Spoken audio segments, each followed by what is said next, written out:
hasil penelitiannya apa, metodenya apa, terus mendukung hipotesis yang keberapa. Jadi per hipotesis nanti sampaikan. Ini hipotesis satu didukung dari penelitian yang dilakukan si A gitu. Si B yang ini B, kan hipotesis yang sebelah kolom kanan.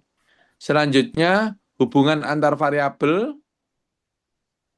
itu eh, bukan kajian teori itu ada major grand teori, middle teori sama applied teori. Applied teori biasanya ini adalah per variabel. Selanjutnya hubungan antar variabel ini mendukung hipotesis berapa. Gitu nggih, Bapak. Selanjutnya masuk bab 3, jenis penelitian atau desainnya, desain penelitian, terus baru kerangka konseptual ini nanti buat diskusi kita, terus populasi sampel sama teknik analisis. Pun, harapan saya tidak lebih dari 10 menit sebenarnya. Itu standar untuk presentasi seminar proposal. Kalau ini sudah tertata dengan baik, insya Allah Bapak bisa 10 menit kok, Makaten. Dan kita bisa, pokoknya jam 8 kita harus sudah selesai. Makaten. Makaten nggih, Bapak dan Ibu. Kita nanti setelah presenter kedua saja nggih, kita screenshot, tolong Mas Fajar. Jadi gini, siapa yang pakai laptop hari ini? Yang nanti screenshot? Iya, Halo? bisa, Bang. Nggih, Mas Fajar, nanti tampilkan yang pertama itu adalah eh, judul ininya, judul penelitiannya itu loh Mas Fajar, judul slide pertama yang judul plus gambarnya mahasiswanya di sebelah kanan ya Mas Fajar, itu ya, yang pembicaranya di sebelah kanan. Semuanya standar itu. Terus yang berikutnya itu eh, yang foto bersama. Jadi kalau misalnya ada 3 presenter ya ada gambarnya presenter sebelah kanan, orangnya sama judul yang slide pertama itu. Ada itu di screenshot Mas Fajar. Selanjutnya misalnya 3 ya 3 yang ada di situ. Terus eh, baru ke ini Mas Fajar apa? Eh, yang foto bersama itu Zoom pesertanya bersama-sama. Nanti nanti saya kode aja kalau sudah banyak mau ditutup atau bagaimana kita foto bersama. Ngoten ya, Mas. Terus tolong di WA-nya nanti ketikkan nggih judulnya nggih Mas, yang presentasi-presentasi dan presenter wajib memposting proposalnya ya. Jadi di sini tugasnya itu di samping PowerPoint-nya juga apa proposalnya yang dalam bentuk Word atau PDF atau cocoknya PDF itu di-share di grup ya supaya nanti teman-teman juga bisa baca. Begitu nggih? Itu aturan main saya sampai di jadwal UAS. Terima kasih. Monggo siapa duluan? BSI wis ana sing gabung tadi BSI. Iya, saya, Prof, izin Oh, nggih. mencoba Monggo. presentasi ya, Prof, ya. Monggo, Nanti monggo. dikoreksi. Nggih. Oke, Monggo oke. dimulai ya. Nggih, lanjut terus pokoknya nanti. Oke. Nggih, nggih, matur suwun. Oke. Pak Ludi izin share screen dulu ya, Pak.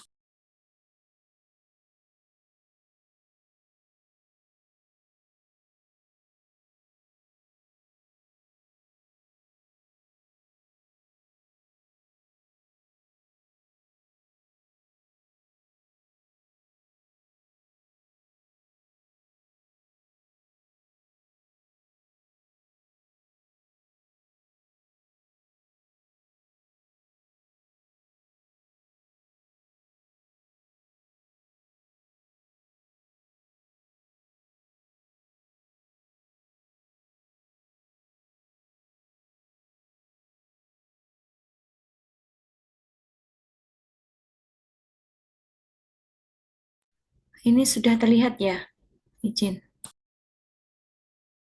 Sudah, Mbak Re.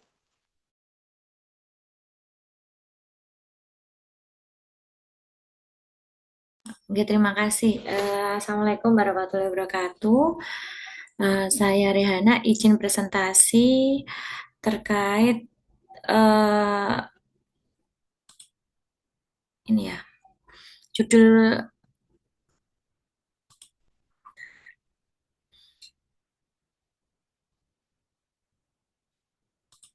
judul saya adalah pengaruh kemudahan akses dan strategi pemasaran terhadap tingkat penggunaan produk digital emas BSI KCP Tulungagung Sudirman dengan kepercayaan sebagai variabel mediasi. Untuk latar belakang sendiri itu ini ya, produk cicil emas BSI, fasilitas pembiayaan cicil emas merupakan fasilitas pembiayaan untuk memiliki emas secara syariah. Skema pembiayaan murah dan sesuai prinsip syariah, emas dianggap instrumen investasi stabil dan mudah diakses.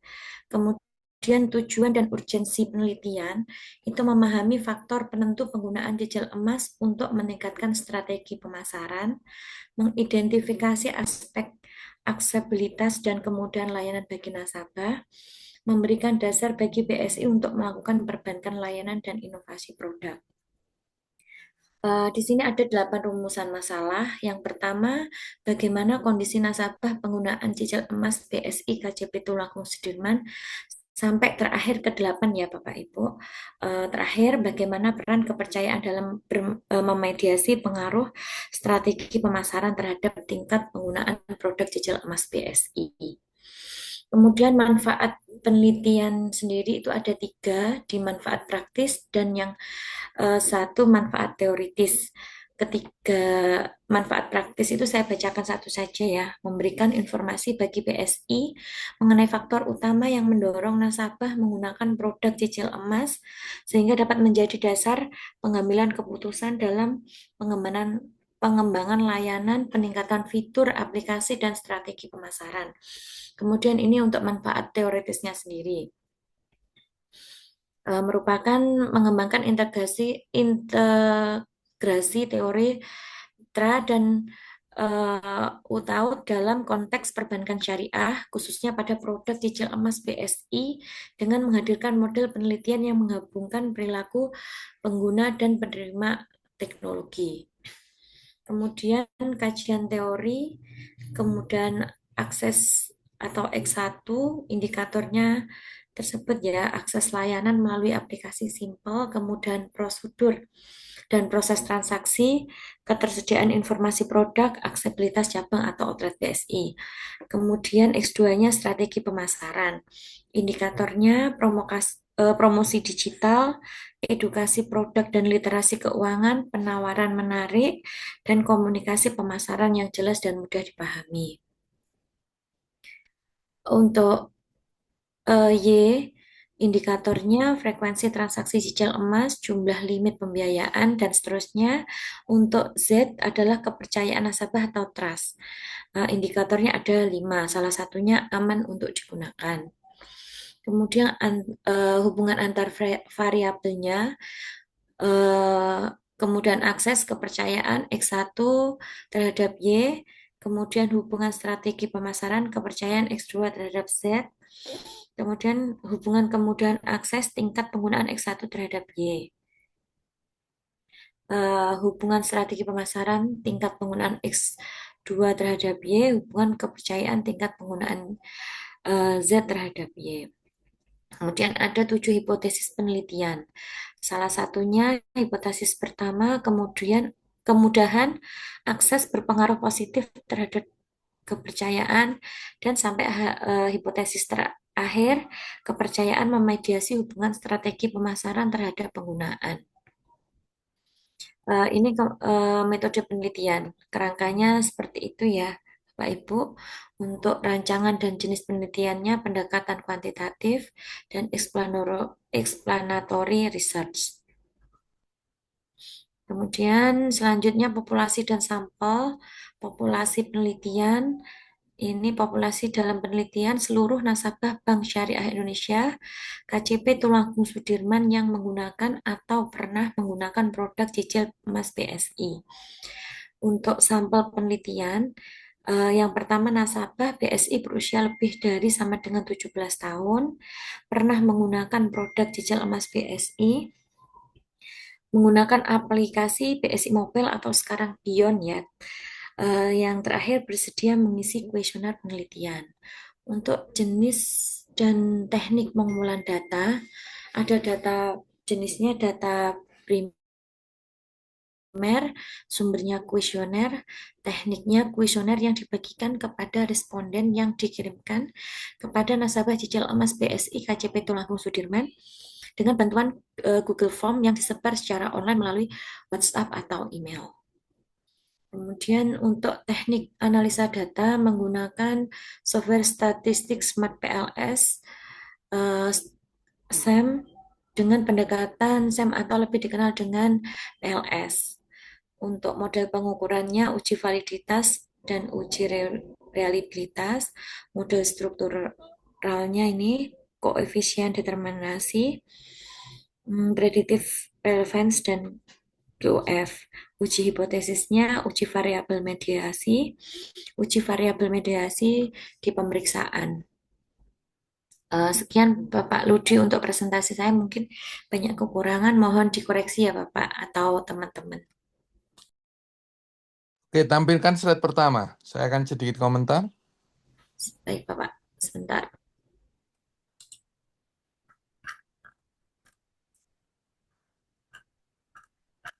Yang judul ya, slide pertama Oke, Pak. Oke, ini kok Pak. oke. Pengaruh kemudahan akses dan strategi pemasaran terhadap tingkat penggunaan produk cicilan.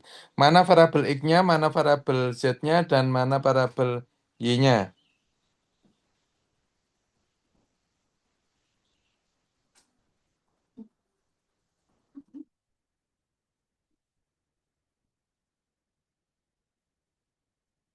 Untuk variabel X-nya kepercayaan, untuk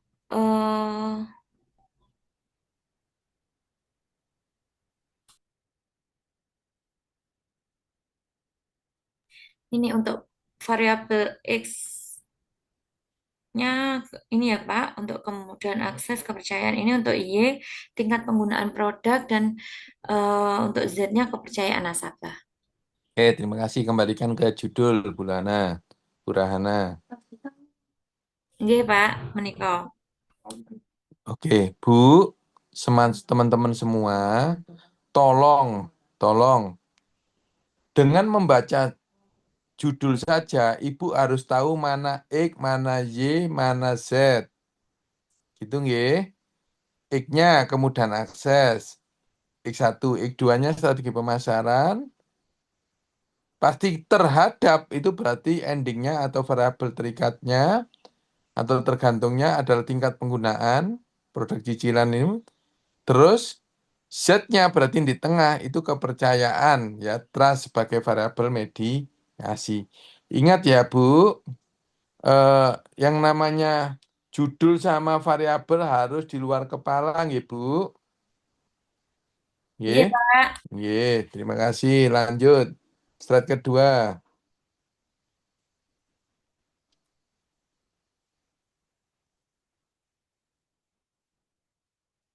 Latar belakang tadi ya, isu mayor, isu minor.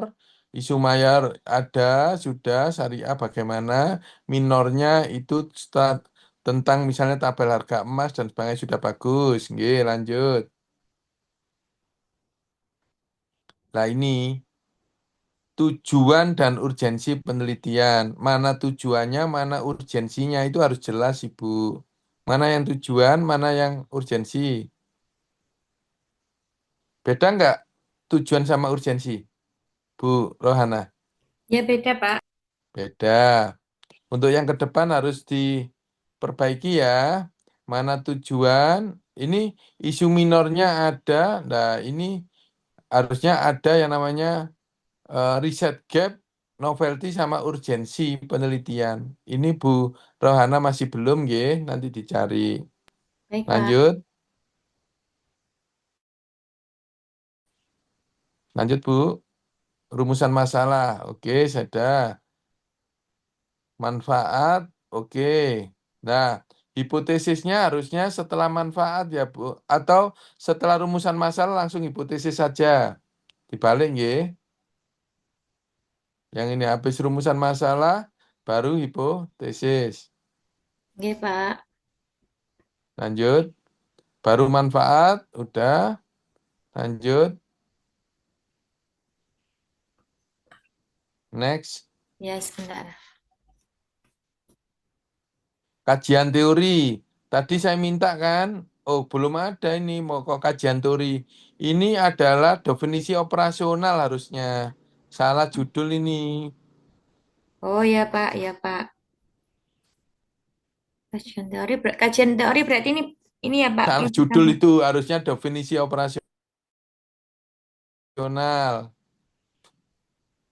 Ini pun misalnya kajian operasionalnya adalah tingkat penggunaan produk adalah ya intensitas atau frekuensi nasabah dalam menginformasikan produk cicil emas begitu. Oke.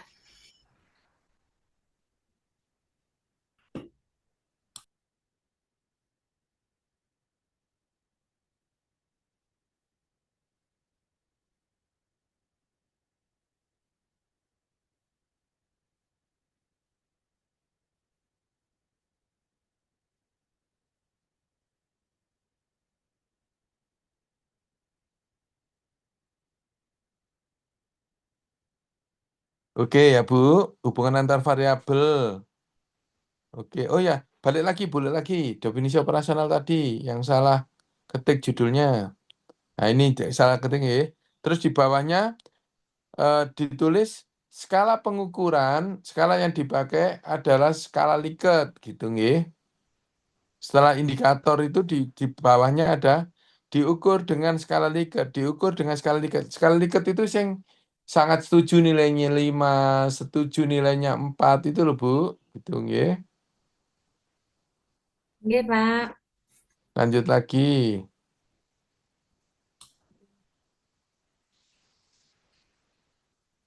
Ininya hijau kok, ininya coklat sih. Kulitnya ini hijau, warna kayak. Lanjut. Bukan untuk variabel sudah. Hipotesis. Hipotesis itu nanti digeser ke slide setelah rumusan masalah. Nggih. Iya, Pak. Lanjut. Nah, ini bab 2-nya nggak dibahas sama sekali, nggih. Penelitian terdahulu, Iya, Pak. terus riset apa grand teori, ya kan? Kajian teori itu nggak dibahas sama sekali ini bab 2-nya. Langsung ke metode penelitian. Gitu. Iya, Pak.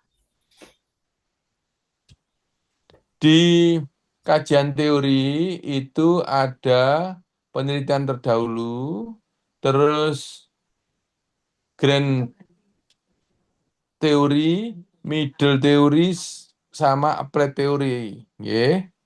Tuh. Selanjutnya hubungan antar variabel itu dikuatkan oleh teorinya siapa? Berarti H1 sampai H7 itu. Selanjutnya jenis penelitian di bab 3 ini belum ada juga.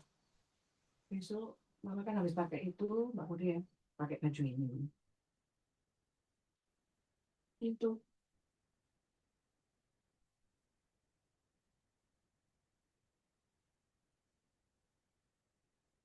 Selanjutnya metode ya sudah, explanatory, kuantitatif, kerangka konseptual sudah.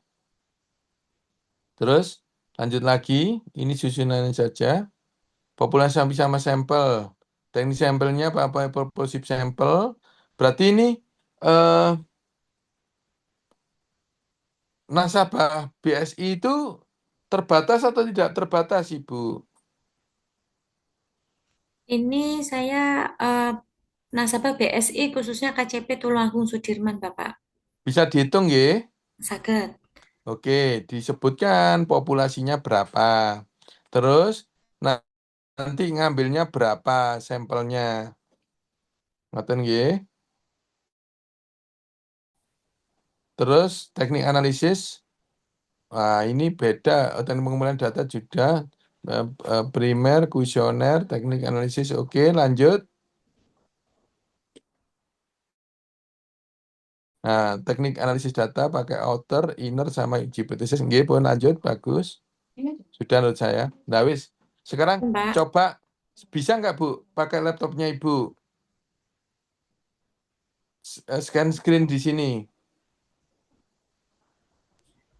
yang apa, Pak? Laptopnya Ibu buka ChatGPT atau apapun di situ, terus eh, dari saya adalah ketik ya. Siapa yang bisa share screen itu? Halo, wis nyampe ndi? Wis budal lah.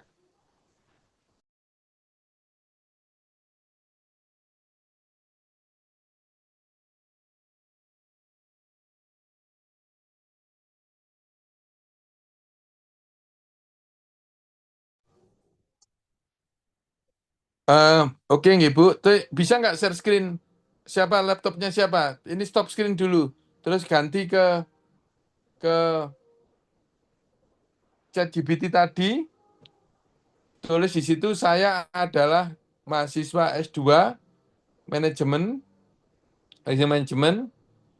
Dari judul saya, tolong tentukan, oh pakai Perplexity aja Bu, perplexity.ai. Dari judul saya, tolong berikan secara detail grand teori, middle teori, sama apply teori yang mendukung teori tersebut beserta referensinya. Ayo, siapa yang bisa ngetik? Bu, bisa nggak Ibu pakai ini, share screen, pakai chat GPT-nya?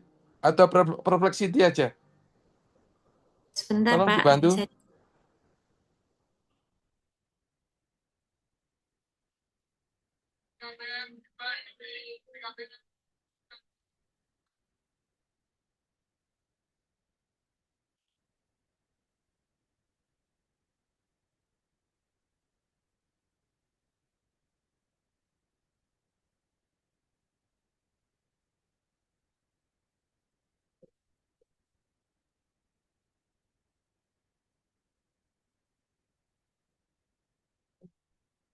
tadi ada itu baru ini ada hidup deh.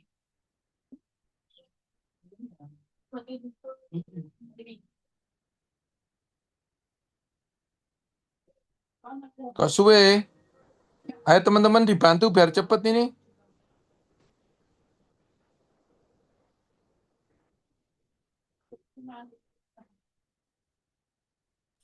Mas Prabu mungkin minta tolong dibantu, Mas.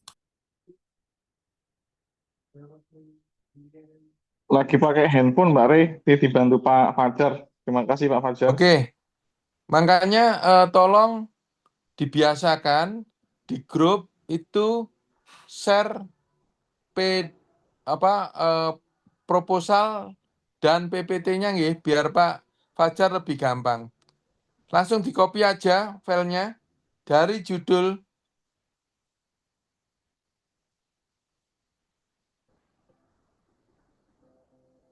saya adalah mahasiswa, oke, dan Anda adalah asisten saya.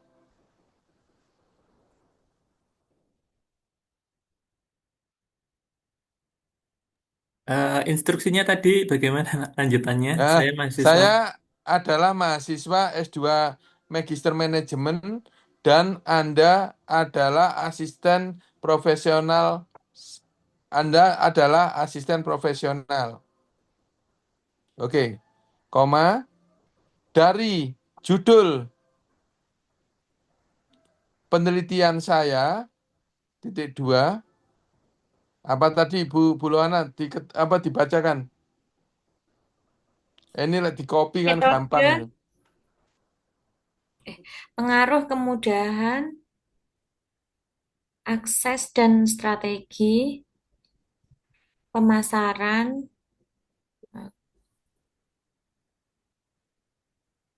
terhadap tingkat penggunaan produk cicil emas, penggunaan produk cicil emas, BSI KCP Tulungagung Sudirman dengan kepercayaan sebagai variabel mediasi.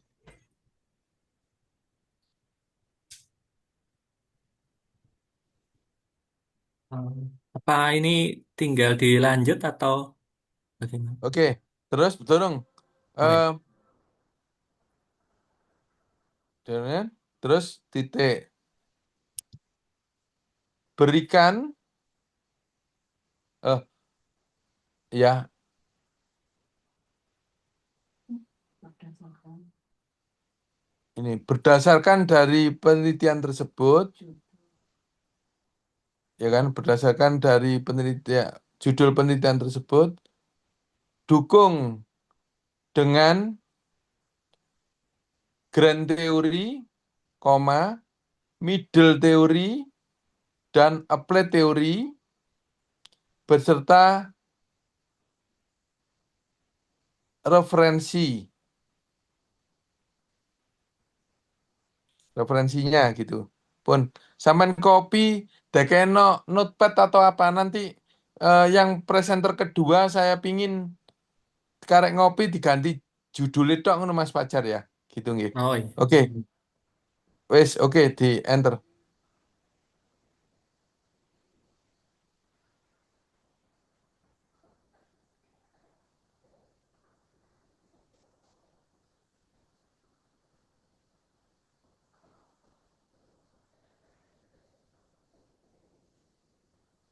Mas Fajar, screenshot sing per orang presentasi tadi nanti sing ada judul sama fotonya orangnya terus sama kita bersama-sama itu nanti screenshotnya ditampilkan di grupnya anu ya Mas Fajar, di grupnya WA nggih, WA grup nggih, biar Iya. nanti saya Prof Budi bisa tahu kalau kita lagi lakukan pembelajaran ini. Terus nanti seperti kemarin Mas Fajar dijadikan satu halaman di PDF kan ya Mas Fajar, berapa presenter plus apa foto Oh. bersama. Oke, lanjut naik ke atas Mas. Berarti pakai teorinya TAM ya, teknologi acceptance model sama TPB. Sama agen apa TPB-nya itu teorinya, middle-nya pakai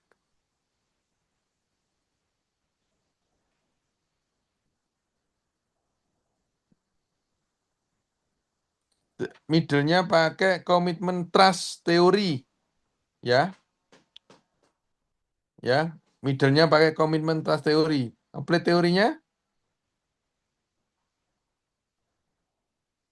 ya ini 4P yang biasanya oleh siapa itu? Kotler ya, itu.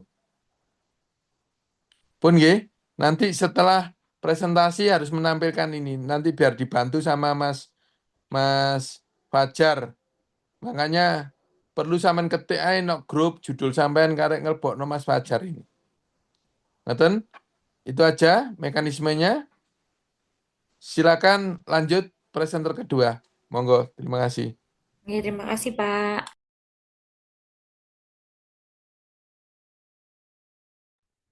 Assalamualaikum, Pak Fajar boleh Waalaikumsalam. dibantu share screen ya Pak di grup karena laptop saya mendadak tidak bisa connect ini pakai HP.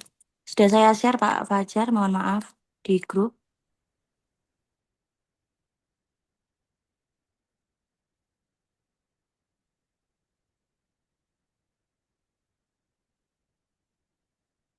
Bu Tina ini dari BSI juga, Bu Tina? Titis Bapak, nggih, Oh, Pak, leres. Mbak Titis. Nggih. Ya, dari BSI BSI. mana, Mbak Titis? BSI Kediri Hayamuruk, Oh, nggih. ya, Pun. satu tim dengan Pak Bahtiar, Budiana, dan Mbak Afni. Nggih. Baik, Yang kayak terima gini kasih. di share screen ya, Mas. Yang ada fotonya orangnya sama judulnya semacam ini. Ini yang kita buat share screen-nya nanti. Monggo lanjut dimulai. Baik, bismillahirrahmanirrahim. Assalamualaikum warahmatullahi wabarakatuh. Selamat pagi, Bapak Ludi dan teman-teman. Baik, untuk pagi hari ini saya akan sharing terkait pengembangan proposal tesis saya yang berjudul Pengaruh Sosial Media Marketing terhadap Customer Purchase Decision melalui Customer Preference dan Customer Trust pada nasabah tabungan haji BSI Kediri Hayamuruk.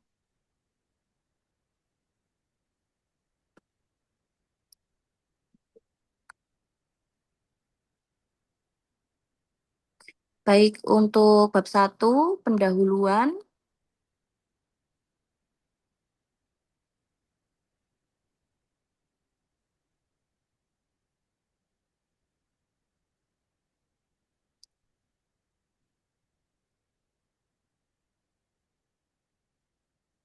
Yang melatar belakangi fenomena media sosial telah menjadi alat utama pemasaran modern dan sangat memengaruhi cara konsumen mencari informasi sebelum membeli.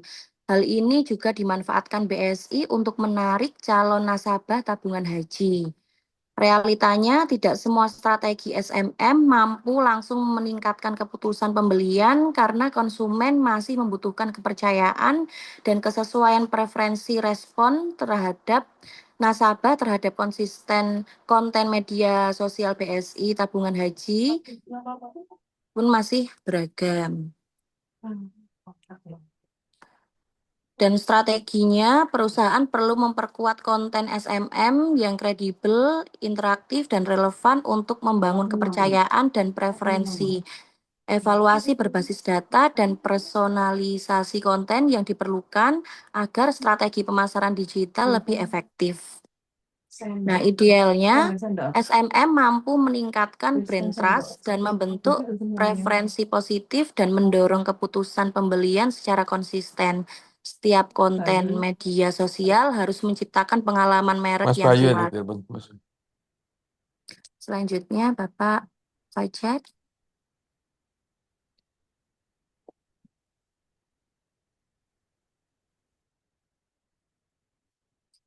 Nah, untuk rumusan masalahnya, apakah sosial media marketing berpengaruh positif dan signifikan terhadap kepercayaan merek pada nasabah BSI Tabungan Haji? Di sini ada 7 rumusan masalah, sampai dengan apakah preferensi konsumen memediasi pengaruh sosial media marketing terhadap keputusan pembelian nasabah BSI Tabungan Haji. Izin next, Pak Fajar.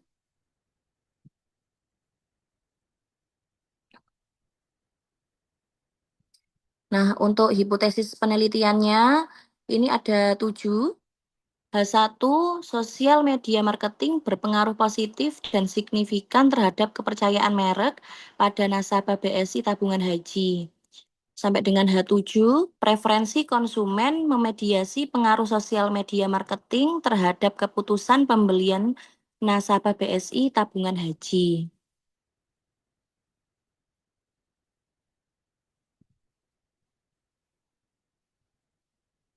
Nah, kegunaan penelitian ini dibagi menjadi 3. Yang pertama, manfaat teoritis, manfaat praktis, dan manfaat praktis ya. Untuk manfaat teoritis, hasil penelitian ini dapat bermanfaat sebagai bahan kajian teoritis, referensi, dan ilmu pengetahuan yang berkaitan dengan sosial media marketing, brand trust, customer preference, dan customer purchase decision. Selanjutnya,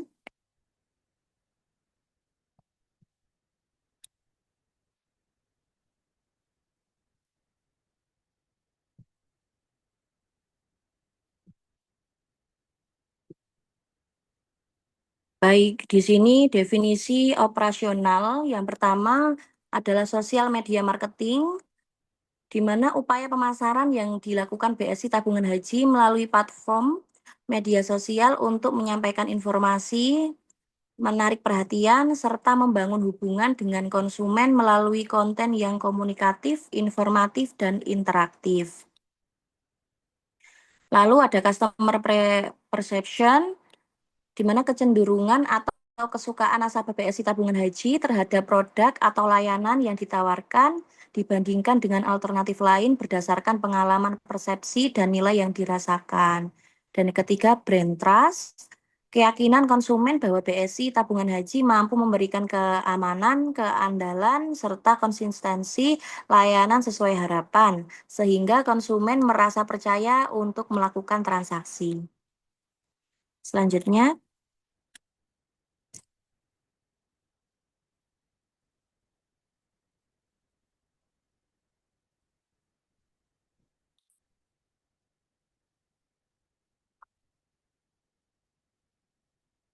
baik. Selanjutnya, customer purchase decision merupakan tindakan konsumen untuk memilih dan memutuskan membeli atau menggunakan layanan BSI Tabungan Haji sebagai hasil dari evaluasi informasi dan persepsi terhadap merek. Di mana untuk definisi operasional dalam penelitian ini menjelaskan setiap variabel secara konkret dan terukur, menghindari perbedaan interpretasi antar peneliti, menjadi dasar penyusunan indikator dan instrumen penelitian, dan yang terakhir mendukung keabsahan hasil penelitian. Next, Pak Fajar.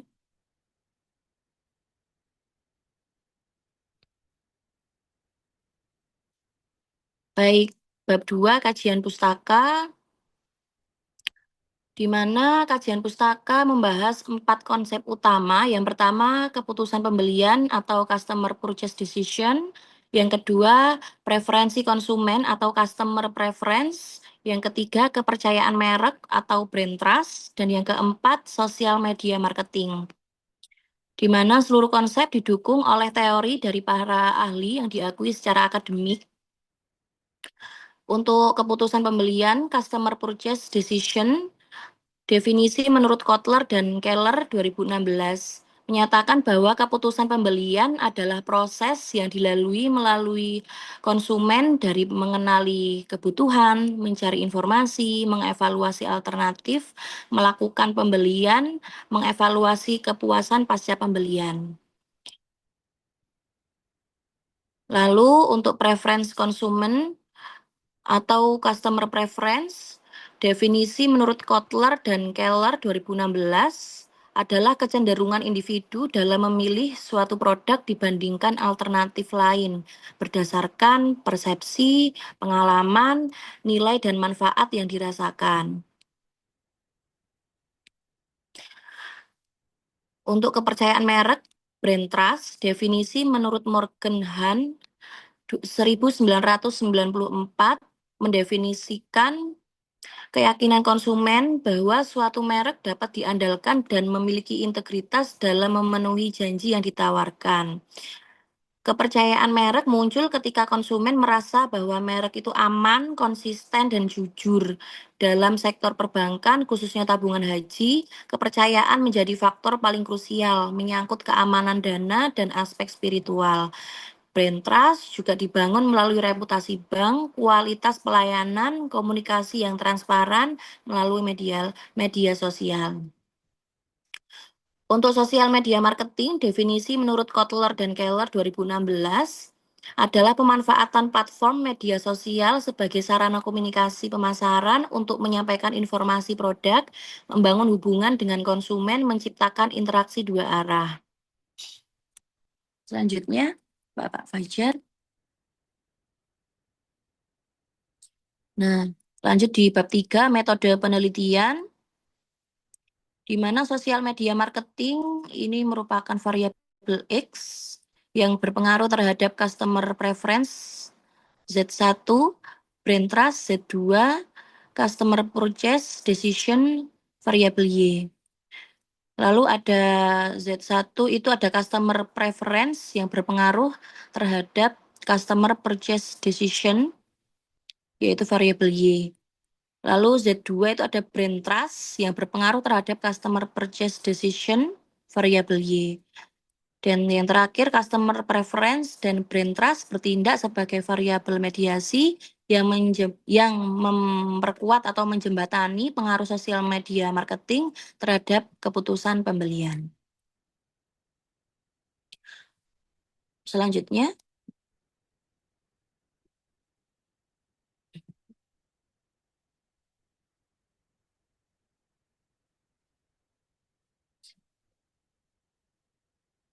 baik, dalam populasi penelitian ini merupakan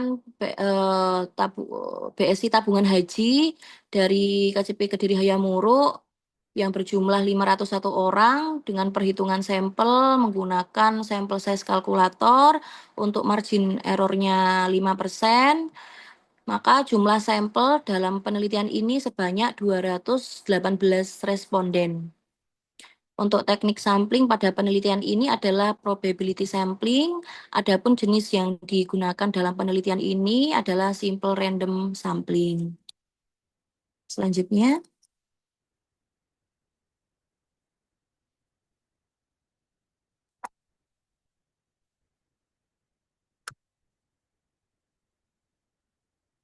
baik, ini adalah penjelasan indikator variabel penelitian. Ukuran operasional yang digunakan untuk menilai masing-masing variabel penelitian. Indikator ini diadopsi dari teori dan penelitian terdahulu yang relevan sehingga memiliki validitas konseptual dan dapat diukur secara empiris. Yang pertama, indikator sosial media adopsi dari Kim dan Co. 2012, Goodey et al. 2016. Sosial media marketing mencerminkan sejauh mana aktivitas pemasaran melalui media sosial mampu menarik, melibatkan, dan mempengaruhi konsumen. Variabel ini diukur menggunakan 5 indikator sebagai berikut. Yang pertama, entertainment, hiburan, mengukur tingkat kesenangan dan daya tarik konten yang disajikan BSI Tabungan Haji di media sosial. Konten yang bersifat menghibur, visual menarik, storytelling, video edukatif ringan membuat konsumen tidak merasa bosan dan lebih tertarik untuk memperhatikan informasi produk. Yang kedua ada informativeness atau informatif ya, di mana ini untuk mengukur kelengkapan, kejelasan, dan kegunaan informasi yang diberikan melalui media sosial. Nah, di sini indikator ini menilai apakah konten BSI ini menjelaskan manfaat produk yang jelas, memberikan informasi yang dibutuhkan calon nasabah, dan informasi yang baik akan memudahkan konsumen dalam memahami produk tabungan haji. Yang ketiga ada interactivity atau interaktivitas untuk mengukur kemampuan konsumen berinteraksi dengan konten atau admin media sosial BSI. Bentuk interaksinya itu meliputi seperti komentar, balas-balas komentar, balas-balas pesan, polling atau Q&A. Di mana semakin tinggi interaktivitas, semakin kuat keterlibatan engagement konsumen. Dan yang keempat ada tren ya atau keaktualan tren untuk mengukur sejauh mana konten tersebut disajikan, relevan atau tidak dengan perkembangan tren digital, up to date mengikuti isu terkini, dan konten yang mengikuti tren akan terlihat lebih modern, relevan, dan menarik bagi audiens. Dan yang terakhir, word of mouth digital atau mengukur dorongan konsumen untuk membagikan informasi kepada orang lain. Indikator ini melihat apakah konten mendorong konsumen untuk meng-share ulang atau konsumen bersedia merekomendasikan tabungan BSI Haji di media sosial. Dan yang kedua, ada indikator brand trust, kepercayaan merek, adopsi dari Delgado Ballester 2004, di mana brand trust menggambarkan tingkat keyakinan konsumen terhadap merek BSI Tabungan Haji, khususnya keterkaitan keamanan dan keandalan layanan. Dibagi menjadi beberapa. Yang pertama, reliability, keandalan, integrity, integritas, keyakinan, kompetensi.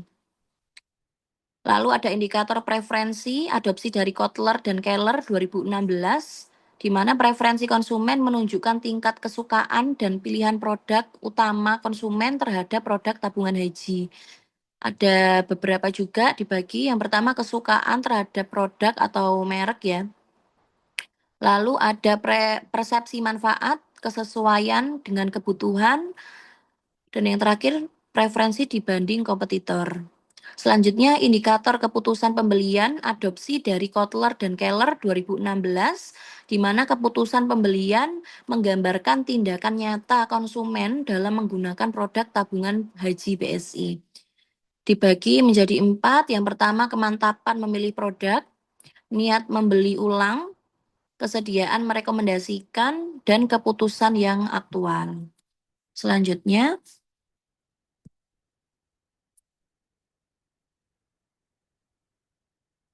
nah, ini adalah penjelasan metode penelitian dan analisis. Untuk instrumen penelitiannya digunakan itu adalah kuesioner tertutup, di mana setiap pernyataan telah disediakan pilihan jawaban sehingga responden tinggal memilih jawaban yang paling sesuai.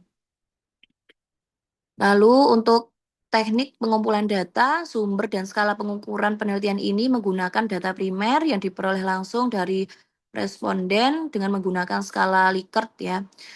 Di mana umumnya rentangnya 1 sampai 5, 1 itu sangat tidak setuju, 2 tidak setuju, 3 netral, 4 setuju, 5 sangat setuju. Skala ini memang efektif untuk mengukur persepsi, sikap, preferensi keputusan.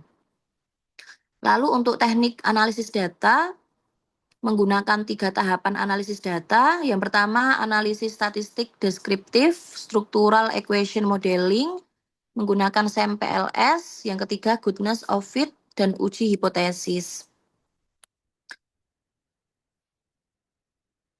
Lalu ini untuk pengujian, uji evaluasi outer model ya, menggunakan model pengukuran yang bertujuan untuk menguji validitas dan reliabilitas indikator dalam mengukur variabel latin.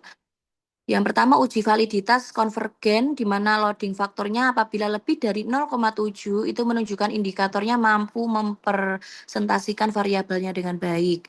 Untuk uji validitas diskriminan cross loading lebih dari 0,7, rasio HTMT kurang dari 0,9 itu menunjukkan bahwa indikator suatu variabel tidak lebih kuat mengukur variabel lain. Dan yang ketiga ada uji variabilitas di mana Cronspach alpha lebih dari 0,7 dan composite reliability CR lebih dari 0,7 itu menunjukkan konsistensi internal indikator dalam variabel. Nah, jika seluruh kriteria terpenuhi, maka instrumen penelitian valid dan variabel dan reliable. Di mana untuk evaluasi inner model struktural digunakan untuk menguji hubungan antara variabel laten dan kekuatan model penelitian. Uji collinearity dilihat melalui variance inflation factor VIF, di mana nilai VIF-nya menunjukkan tidak adanya multikolaritas antar variabel bebas.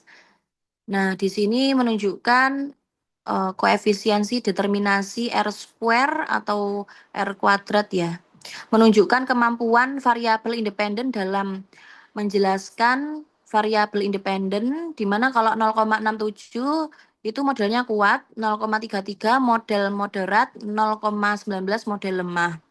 Semakin besar nilai koefisien determinasinya, semakin baik model dalam menjelaskan variasi variabel dependen. Untuk effect size-nya, mengukur kontribusi masing-masing variabel independen terhadap variabel dependen. Di situ ada 0,02, berarti pengaruhnya kecil, 0,15 pengaruhnya sedang, 0,13 pengaruhnya besar, di mana nilai effect size-nya membantu mengetahui variabel mana sih yang paling berpengaruh. Nah, untuk yang terakhir ada goodness of fit dan uji hipotesis. Digunakan untuk menilai kelayakan model secara keseluruhan, dan hipotesis dinyatakan diterima apabila p-value kurang dari 0,05 atau t statistik lebih dari 1,96. Untuk kesimpulan metode analisisnya dapat disimpulkan ya. Yang pertama, instrumen penelitian telah dirancang secara sistematis. Yang kedua, dikumpulkan secara langsung dan terukur. Yang ketiga, SAM-PLS memungkinkan pengujian model yang kompleks, analisis dilakukan secara menyeluruh melalui outer dan inner model. Hasil analisis mampu menjawab rumusan masalah dan hipotesis penelitian. Baik, Alhamdulillah terkait untuk sharing pengembangan proposal tadi sih saya selesai. Mungkin ada tambahan atau sanggahan dari Pak Ludi dan teman-teman. Wassalamualaikum warahmatullahi wabarakatuh.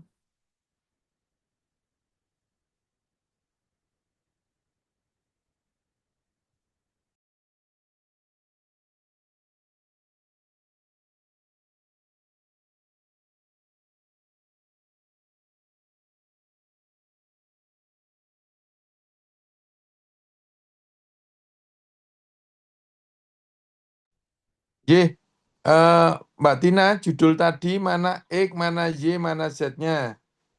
Titis Pak Ludi, mohon Mbak izin. Titis, Y, Mbak Untuk Titis. variabel X-nya adalah sosial media marketing, variabel Y customer purchase decision, untuk variabel Z ini ada dua, Z1 customer preference dan Z2 brand trust. Oke, selanjutnya mana mayor, minor, sama apa urgensi, novelty. Nang kuwene. Undangan Mbak Chandra karo ngene. Apa kabar? Oh, lu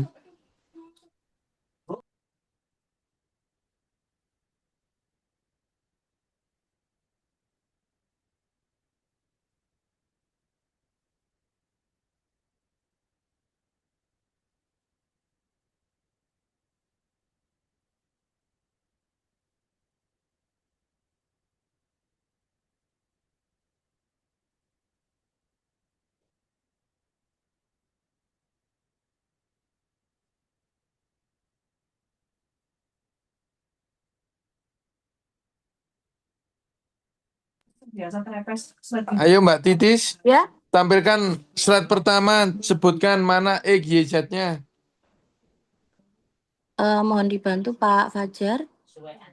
Untuk X-nya sosial media marketing, Y-nya customer purchase decision, Z-nya customer preference, Z1 dan Z2 brand trust. Oke. Lanjut aja sekarang, tadi sudah detail. Sekarang Mas, untuk grand teori pakai chat Perplexity tadi.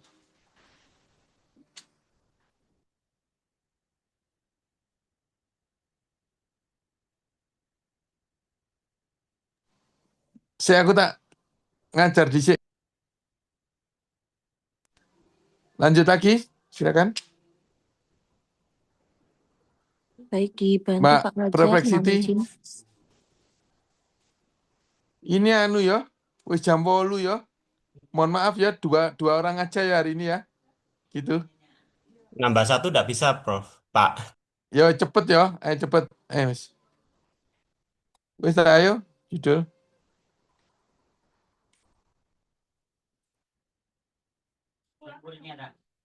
Sampai habis maghrib. Udah lewat bandi kono ya. Betem arek-arek. Malam, Udan lu betem arek-arek.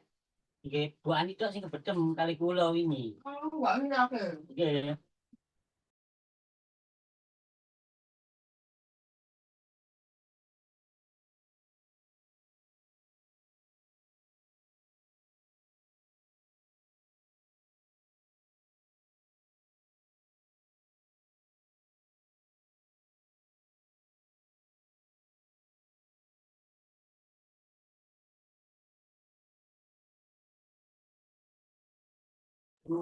Berikut Pak Ludi, terima kasih Pak Fajar untuk grand teorinya, membentuk dasar perilaku konsumen digital, teknologi acceptance model atau TAM oleh Davis 1989 menjelaskan bagaimana sosial media marketing mempengaruhi perceive ease of use and usefulness yang membentuk preference dan trust menuju purchase decision di layanan keuangan syariah. Theory of Planned Behavior TPB oleh Achtzen 1991 melengkapi dengan norma subjektif dan kontrol perilaku yang dimediasi trust dalam konteks pemasaran media sosial. Untuk model teorinya menghubungkan variabel mediasi spesifik, komitmen, trust theory oleh Morgan dan Han 1994 menyatakan bahwa trust memediasi hubungan pemasaran relasional termasuk sosial media dengan preference dan keputusan pembelian terutama di perbankan syariah.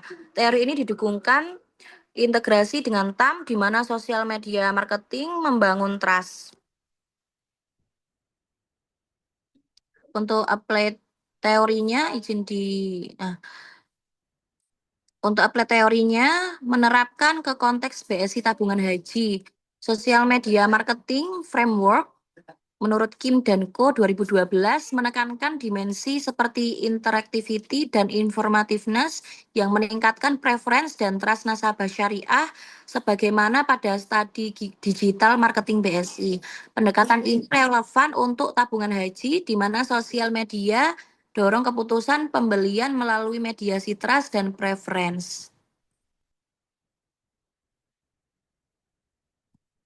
Oke, kita foto bersama dulu.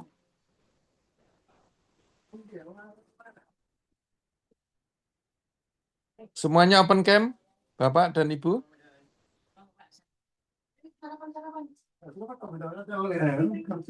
Mas Fajar, monggo. Ya, Yang screenshot ini terus sama 3 screenshot nanti peserta presentasi nanti sama judulnya ditaruh di grup nggih.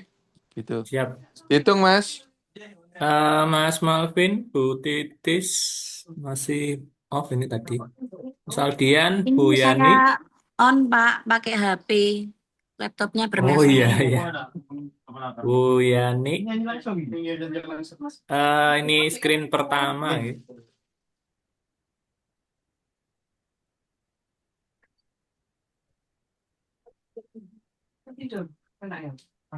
Baik, berikutnya screen kedua. Pak Prabu, Mas Nizar, Pak Tendi, belum on.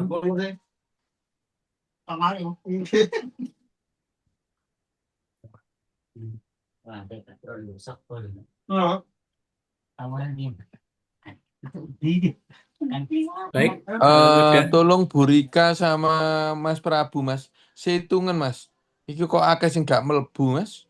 Ojo lah ngono ya. Tolonglah. Mas yo nok dalan, Mas yo apa join lah. Gak enak nanti saya sama Prof Budi ya. Paham ya? Teman-teman harusnya kan 40 lebih kan ini ya. Gitu. Tolong ini diperhatikan. Sampun, Mas. Mas Fajar, Baik, matur Prof. suwun. Nggih. Sudah. Oke, lanjut yang ketiga cepet ya. Nggih.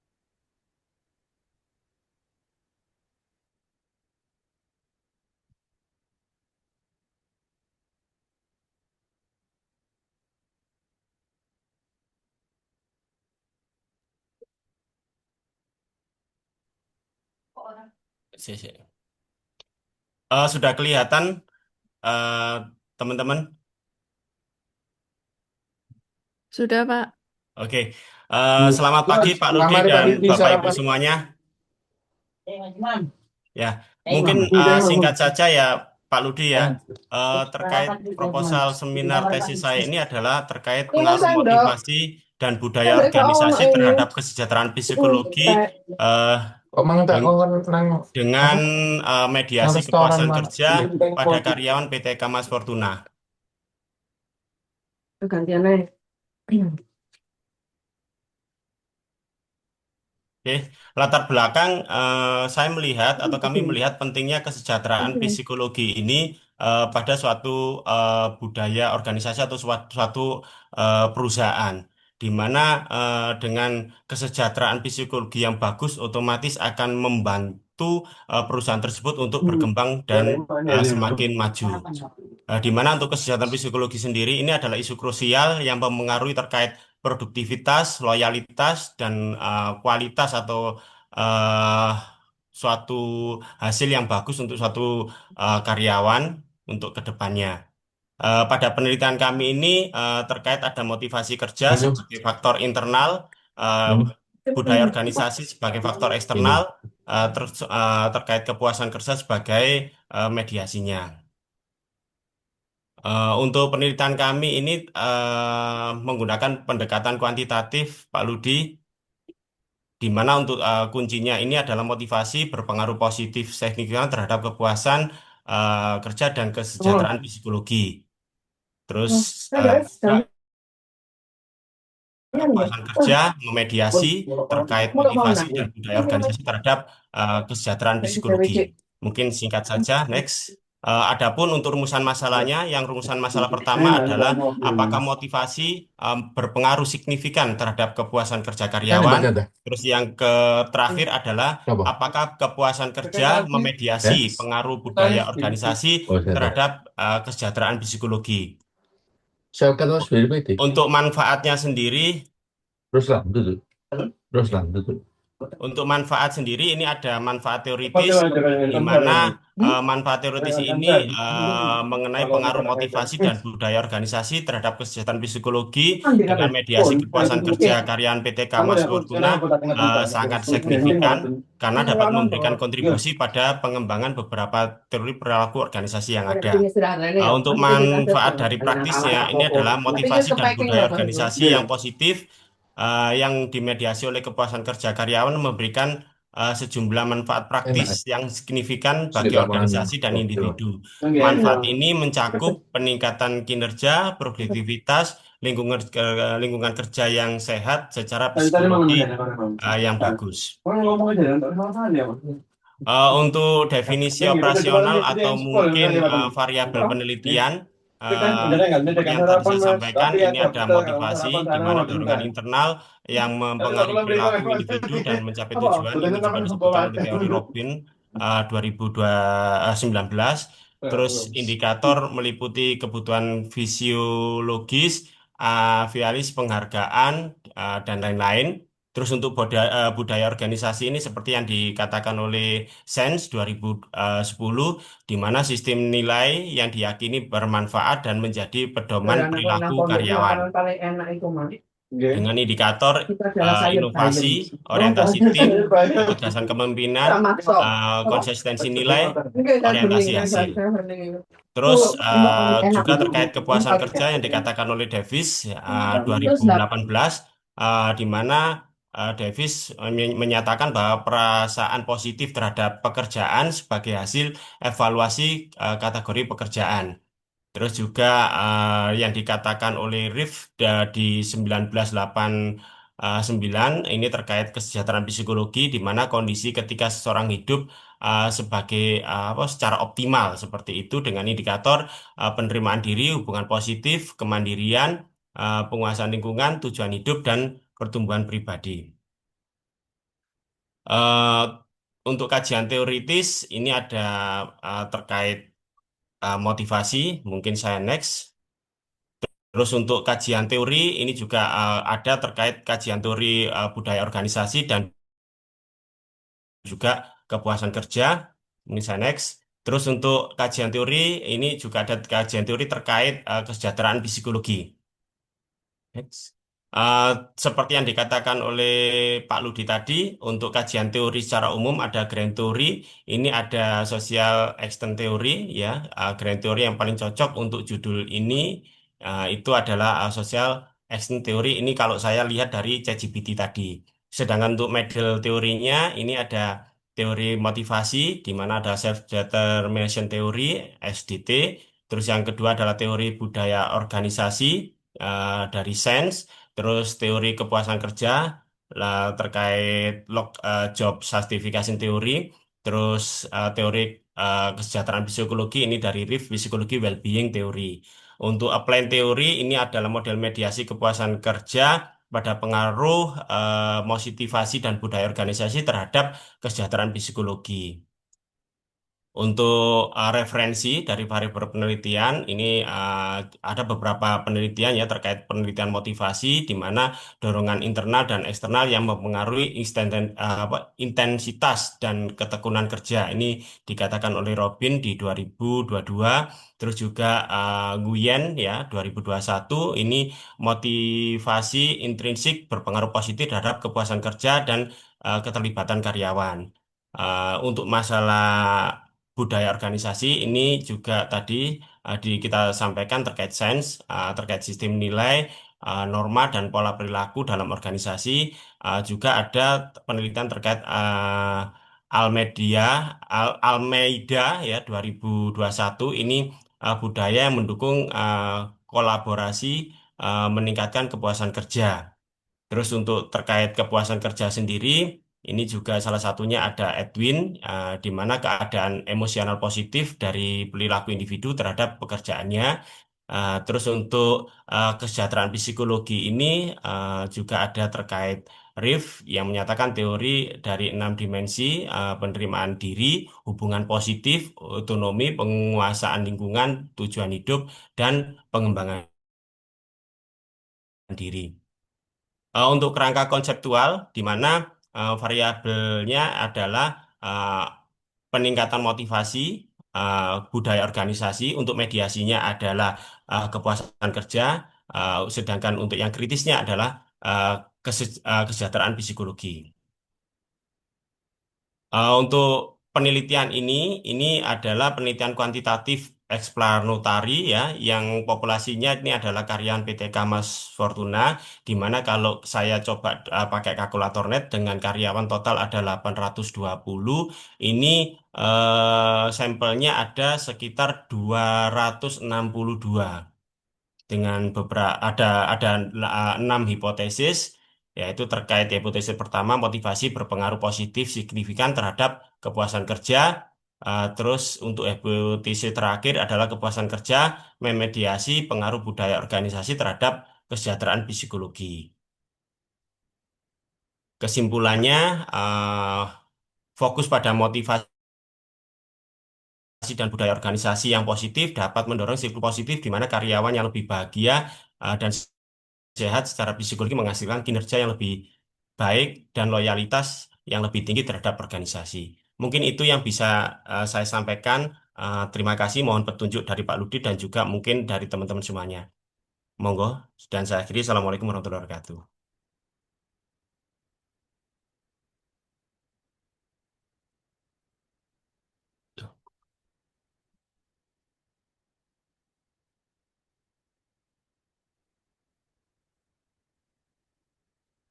Mohon petunjuknya.